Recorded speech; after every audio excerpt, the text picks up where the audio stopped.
El conquistador de México. Un hombre que con tan solo un puñado de españoles y un numeroso ejército de indígenas pudo someter al gran imperio de Moctezuma. En una era donde la exploración y la conquista delineaban el mapa del mundo, un grupo de hombres se embarcó en una travesía que trascendería la mera búsqueda de tesoros.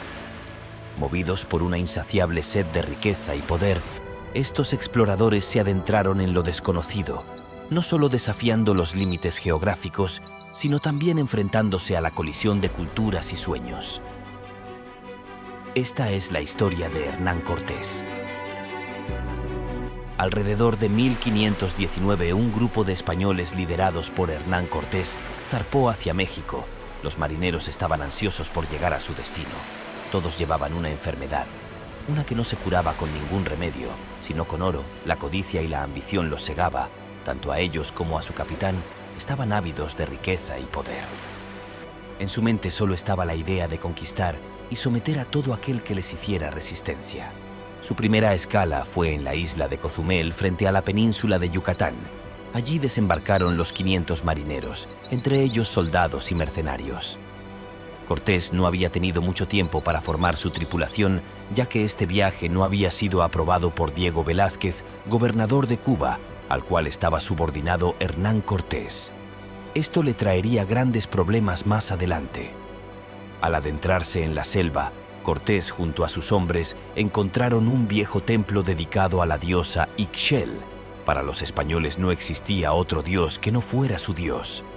Rápidamente destruyeron todas las ofrendas religiosas utilizadas por los indígenas para venerar a su diosa. Estos fueron cambiados por la cruz de Jesucristo. En aquella época la fe cristiana regía en la vida de todos los europeos de forma indiscutible. Tanto los dioses indígenas como sus sacrificios horrorizaron a los españoles, a pesar que en el Nuevo Mundo por una simple sospecha te podían mutilar e incluso quemarte en la hoguera, y todo en nombre de Dios. Toda esta arrogancia por parte de Cortés y sus hombres pronto se vería opacada, ya que para lograr sus objetivos tendrían que formar grandes alianzas con los nativos locales. Si bien los indígenas no estaban contentos con estos insultos, no tenían otra alternativa que unirse a los españoles para poder derrocar a la tribu más poderosa que los sometía, el aliado ideal. Cortés y sus tropas eran vistos como dioses, sus caballos, sus armas y su flota marcaban una diferencia abismal frente a las rústicas armas de los nativos. Todo esto los hacía ver invencibles e incluso muchos llegaron a pensar que eran inmortales. Durante el desembarco, Cortés fue informado de que 2 náufragos españoles procedentes de expediciones anteriores habían sido capturados por una de estas tribus. Enseguida envió a un grupo de soldados dirigidos por uno de sus mejores capitanes a rescatarlos. El primero, Gonzalo Guerrero, no tenía ni familia ni nadie que lo esperara en España, por lo cual se sentía muy a gusto con los nativos y no regresó. El segundo, Jerónimo de Aguilar, después de estar 8 años con los mayas, agradecido con sus compatriotas, no dudó en regresar. Durante los 8 años que fue cautivo de los mayas, Aguilar llegó a hablar su lengua, lo cual le serviría a Cortés como puente entre 2 mundos diferentes, llegando a cerrar pactos y alianzas que más adelante le servirían para la conquista de México. Cortés junto a sus hombres siguieron adentrándose en la selva hasta llegar a Tabasco, un pequeño poblado indígena. Estos, al ver a los españoles, en un gesto de buena voluntad, decidieron acogerlos. Los caciques, esperando que estos se marcharan cuanto antes de sus tierras, les trajeron regalos, frutas, especias, oro y 20 mujeres que tenían como esclavas de otras tribus rivales. Cortés, antes de repartirlas entre sus capitanes, mandó a llamar al fraile para que las bautizara, solo así podrían estar con ellas. Entre estas mujeres se encontraba una esclava que sería el eslabón más importante entre Cortés y la conquista de México. Su nombre era Malintzin, pero fue bautizada como Marina. Cuando Cortés la vio, una chispa se encendió dentro de él. La química fue inmediata. Malintzin era muy diferente a las demás. Era bella, inteligente y perspicaz. Lo que en ese momento no sabía Cortés es que esa esclava estaba destinada a fundir 2 culturas muy diferentes entre sí. y esto sería posible gracias a su conocimiento de otras lenguas nativas y sobre todo a la habilidad de negociar innata que poseía. Una vez los conquistadores llegaron a Veracruz, Moctezuma, líder de los mexicas, es avisado. Moctezuma sentía que los españoles eran seres divinos venidos del cielo, por lo cual se veía en gran desventaja frente a ellos. Su cara lo decía todo. Grandes problemas se avecinaban en el horizonte, los cuales serían devastadores para su pueblo. Casi al instante, envió a 4 de sus mejores hombres con una doble misión. En primer lugar, persuadir a Cortés y sus hombres de no seguir camino a Tenochtitlán y, en segundo lugar, recopilar toda la información posible sobre los españoles. Fue durante este encuentro cuando Cortés se dio cuenta de cuán valiosa le iba a ser Malintzin. Cuando los mexicas comenzaron a hablar, Aguilar se dio cuenta de que no entendía este idioma, ya que nunca antes lo había escuchado. No había forma en la que se pudieran comunicar entre sí. Hasta que se dieron cuenta de que Malintzin hablaba tanto náhuatl como maya. Gracias a esto, ahora podía hacer una doble traducción. Malintzin traducía del náhuatl al maya y Aguilar del maya al español. Entonces Cortés supo lo que los emisarios de Moctezuma le pedían. Hernán Cortés agradeció los regalos enviados por el cacique maya, pero fue firme en su respuesta. Seguiremos hacia adelante, y dejó un claro mensaje. Díganle a su líder que los españoles padecemos de una enfermedad que solo se cura con oro y que no pararemos hasta llegar a Tenochtitlán. A los pocos días, unos indígenas provenientes de un pueblo muy cercano llamado Sempoala llegaron al campamento. Estos fueron recibidos por Malintzin. Al hablar con ellos, Malintzin supo que venían de una tribu llamada Totonaca. Estos indígenas le contaron que su tribu era sometida cruelmente por los mexicas, los cuales los obligaban a darles grandes tributos, así como también personas que usaban como ofrendas a sus dioses en forma de sacrificio. Nada de esto era nuevo para Malintzin, ya que ella había sido esclava de los mexicas y sabía bien de lo que estos eran capaces. Ante esto, Hernán Cortés vio de inmediato la oportunidad que se le presentaba de unir fuerzas con nuevos aliados y rápidamente fue a encontrarse con el cacique de los totonacas, llamado Cacique Gordo. Cortés era un gran estratega como también un hombre de negocios. Entonces le dijo al cacique: «Si se unen a nuestras fuerzas, nunca más tendrán que pagar tributos y su independencia estará asegurada». Eso era todo lo que los totonacas querían oír. Esta alianza acercaría a Cortés un paso más hacia la conquista. En este pacto, Malintzin tuvo un papel esencial, traduciendo de un lado a otro, aportando y ayudando tanto a los españoles como a los nativos para que las alianzas fueran de gran beneficio para ambas partes. Antes de reunirse con los totonacas, Cortés nombró la villa rica de la Veracruz. Esto resultó ser una estrategia de Cortés, al crear este cabildo y ayuntamiento, donde fue nombrado capitán y justicia mayor de Veracruz. Desde ese momento, solo respondería al rey y tendría autoridad suprema en todo aquel territorio que conquistara. Por supuesto, algunos de sus hombres que anteriormente servían a Diego Velázquez, gobernador de Cuba, quisieron desertar y abandonar a Cortés. Uno de estos desertores, no muy convencido y arrepentido, decidió contarle a Cortés. Para ese entonces, la traición se pagaba muy cara. Estos fueron sometidos a un juicio sumario. A los dos cabecillas, Pedro Escudero y Diego Cermeño, los ahorcaron.